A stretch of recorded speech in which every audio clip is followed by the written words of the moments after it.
নমস্কার। গল্পের ঝুলিতে সকল শ্রোতা বন্ধুদের স্বাগত জানাই। আজ আপনাদের জন্য গল্পের ঝুলিতে রয়েছে সুকুমার রায়ের লেখা পাগলা দাশু। গল্পটি ভালো লাগলে একটি লাইক এবং কমেন্ট করে জানানোর অনুরোধ রইল। আর চ্যানেলে নতুন হয়ে থাকলে আরও গল্প শোনার জন্য চ্যানেলটি সাবস্ক্রাইব করতে কিন্তু ভুলবেন না। তাহলে চলুন শুনে নেওয়া যাক আজকের গল্প। আমাদের স্কুলের যত ছাত্র, তাহাদের মধ্যে এমন কেহই ছিল না যে পাগলা দাশুকে না চেনে। যে লোক আর কাহাকেও না জানে, সেও সকলের আগে পাগলা দাশুকে চিনিয়া ফেলে। সেবার এক নতুন দারোয়ান আসিল, একেবারে আনকোড়া পাড়াগেয়ে লোক। কিন্তু প্রথম যখন সে পাগলা দাশুর নাম শুনিল, তখনই আন্দাজে ঠিক করিয়া লইল যে এই ব্যক্তি পাগলা দাশু। কারণ মুখের চেহারায়, কথাবার্তায়, চালচলনে বোঝা যাইত যে তাহার মাথায় একটু ছিট আছে। তাহার চোখ দুটি গোল গোল, কান দুটি অনাবশ্যক রকমের বড়, মাথায় এক বস্তা ঝাঁকড়া চুল। চেহারাটা দেখিলেই মনে হয় ক্ষীণ দেহ খর্বকায়, মুন্ড তাহে ভারী, যশোরের কই যেন নরমূর্তিধারী। সে যখন তাড়াতাড়ি চলে অথবা ব্যস্ত হইয়া কথা বলে, তখন তাহার হাত পা ছোঁড়ার ভঙ্গি দেখিয়া হঠাৎ কেন জানি চিংড়ি মাছের কথা মনে পড়ে। সে যে বোকা ছিল তাহা নয়। অঙ্ক কষিবার সময়, বিশেষত লম্বা লম্বা গুণভাগের বেলায়, তাহার আশ্চর্য মাথা খুলিত। আবার এক এক সময় সে আমাদের বোকা বানাইয়া তামাশা দেখিবার জন্য এমন সকল ফন্দি বাহির করিত যে আমরা তাহার বুদ্ধি দেখিয়া অবাক হইয়া থাকিতাম। দাশু অর্থাৎ দাশরথী যখন প্রথম আমাদের স্কুলে ভর্তি হয়, তখন জগবন্ধুকে আমাদের ক্লাসের ভালো ছেলে বলিয়া সকলে জানিত।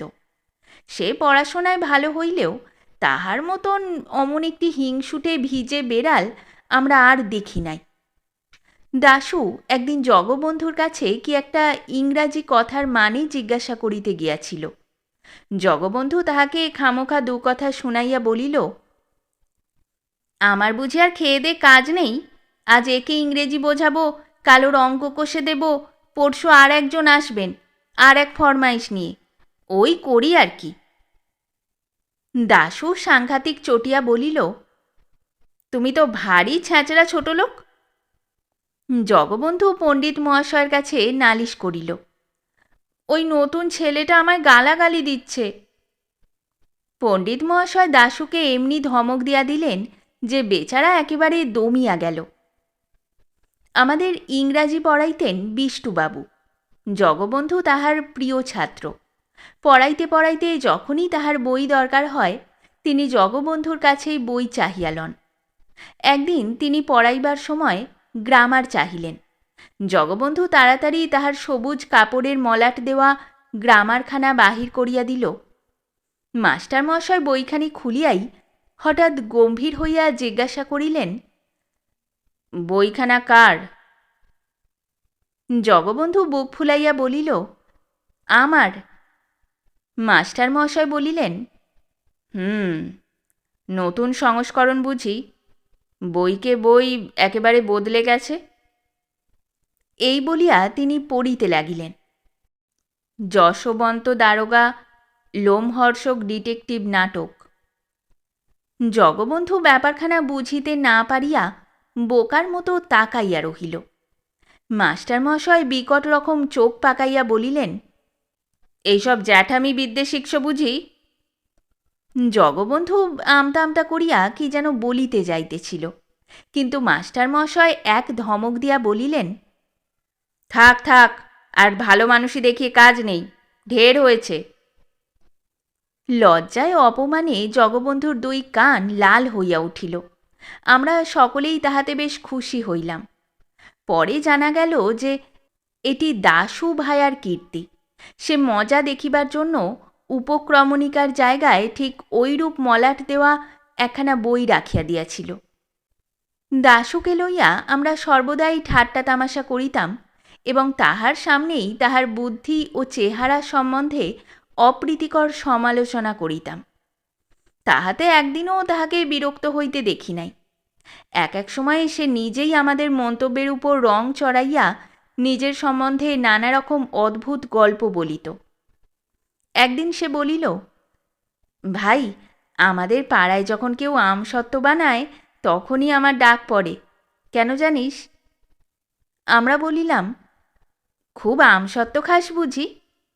সে বলিল, তা নয়, যখন আমসত্ত্ব শুকোতে দেয় আমি সেইখানে ছাদের উপর বার দুয়েক চেহারাখানা দেখিয়ে আসি, তাতেই ত্রিসীমানার যত কাক সব ত্রাহি ত্রাহি করে ছুটে পালায়, কাজেই আর আমসত্ত্ব পাহারা দিতে হয় না। একবার সে হঠাৎ প্যান্টুলুন পরিয়া স্কুলে হাজির হইল। ঢলঢলে পায়জামার মতো প্যান্টালুন আর তাকিয়ার খোলের মতো কোট পরিয়া তাহাকে যে কিরূপ অদ্ভুত দেখাইতেছিল তাহা সে নিজেই বুঝিতেছিল এবং তাহার কাছে ভারী একটা ব্যাপার বলিয়া বোধ হইতেছিল। আমরা জিজ্ঞাসা করিলাম, প্যান্টালুন পরেছিস কেন? দাশু একগাল হাসিয়া বলিল, ভালো করে ইংরেজি শিখব বলে। আর একবার সে খামোখা ন্যাড়া মাথায় এক পট্টি বাঁধিয়া ক্লাসে আসিতে আরম্ভ করিল এবং আমরা সকলে তাহা লইয়া ঠাট্টা তামাশা করায় যার পর নাই খুশি হইয়া উঠিল। দাশু আদপেই গান গাহিতে পারে না। তাহার যে তালজ্ঞান বা সুরজ্ঞান একেবারে নাই এ কথা সে বেশ জানে। তবু সেবার ইন্সপেক্টর সাহেব যখন স্কুল দেখিতে আসেন তখন আমাদের খুশি করিবার জন্য চিৎকার করিয়া গান শুনাইয়াছিল। আমরা কেহ ওরূপ করিলে সেদিন রীতিমতো শাস্তি পাইতাম, কিন্তু দাশু পাগলা বলিয়া তাহার কোনো শাস্তি হইল না। একবার ছুটির পরে দাশু অদ্ভুত এক বাক্স বগলে লইয়া ক্লাসে হাজির হইল। মাস্টারমশাই জিজ্ঞাসা করিলেন, কি দাশু, ও বাক্সের মধ্যে কি এনেছ? দাশু বলিল, আগে আমার জিনিসপত্র। জিনিসপত্রটা কিরূপ হইতে পারে এই লইয়া আমাদের মধ্যে বেশ একটা তর্ক হইয়া গেল। দাশুর সঙ্গে বই, খাতা, পেন্সিল, ছুরি সবই তো আছে, তবে আবার জিনিসপত্র কি বাপু? দাশুকে জিজ্ঞাসা করিলাম। সে সোজাসুজি কোনো উত্তর না দিয়া বাক্সটিকে আঁকড়াইয়া ধরিল এবং বলিল, খবরদার, আমার বাক্স তোমরা কেউ ঘেঁটো না। তাহার পর চাবি দিয়া বাক্সটাকে একটুখানি ফাঁক করিয়া সে তাহার ভিতর দিয়া কি যেন দেখিয়া লইল এবং ঠিক আছে বলিয়া গম্ভীরভাবে মাথা নাড়িয়া বিড়বিড় করিয়া হিসাব করিতে লাগিল। আমি একটুখানি দেখিবার জন্য উঁকি মারিতে গিয়াছিলাম, অমনি পাগলা মহা ব্যস্ত হইয়া তাড়াতাড়ি চাবি ঘুরাইয়া বাক্স বন্ধ করিয়া ফেলিল। ক্রমে আমাদের মধ্যে তুমুল আলোচনা আরম্ভ হইল। কেহ বলিল, ওটা ওর টিফিনের বাক্স, ওর মধ্যে খাবার আছে। কিন্তু একদিনও টিফিনের সময় তাহাকে বাক্স খুলিয়া কিছু খাইতে দেখিলাম না। কেহ বলিল, ওটা বোধহয় ওর মানি ব্যাগ, ওর মধ্যে টাকা পয়সা আছে, তাই ও সর্বদা কাছে কাছে রাখতে চায়। আর একজন বলিল, টাকা পয়সার জন্য অত বড় বাক্স কেন? ও কি স্কুলে মহাজনী কারবার খুলবে নাকি? একদিন টিফিনের সময় দাশু হঠাৎ ব্যস্ত হইয়া বাক্সের চাবিটা আমার কাছে রাখিয়া গেল আর বলিল, ওটা এখন তোমার কাছে রাখো, দেখো হারায় না যেন, আর আমার আসতে যদি একটু দেরি হয় তবে তোমরা ক্লাসে যাবার আগে ওটা দারোয়ানের কাছে দিও। এই বলিয়া সে বাক্সটি দারোয়ানের জিম্মায় রাখিয়া বাহির হইয়া গেল। তখন আমাদের উৎসাহ দেখে কে, এতদিনে সুবিধা পাওয়া গিয়েছে, এখন দারোয়ানটা একটু তফাত গেলেই হয়। খানিক বাদে দারোয়ান তাহার রুটি পাকাইবার লোহার উনানটি ধরাইয়া কতকগুলি বাসনপত্র লইয়া কলতলার দিকে গেল। আমরা এই সুযোগের অপেক্ষায় ছিলাম। দারোয়ান আড়াল হওয়া মাত্র আমরা ৫-৭ জনে তাহার ঘরের কাছে সেই বাক্সের ওপর ঝুঁকিয়া পড়িলাম। তাহার পর আমি চাবি দিয়া বাক্স খুলিয়া দেখি বাক্সের মধ্যে বেশ ভারী একটা কাগজের পোঁটলা ন্যাকড়ার ফালি দিয়া খুব করিয়া জড়ানো।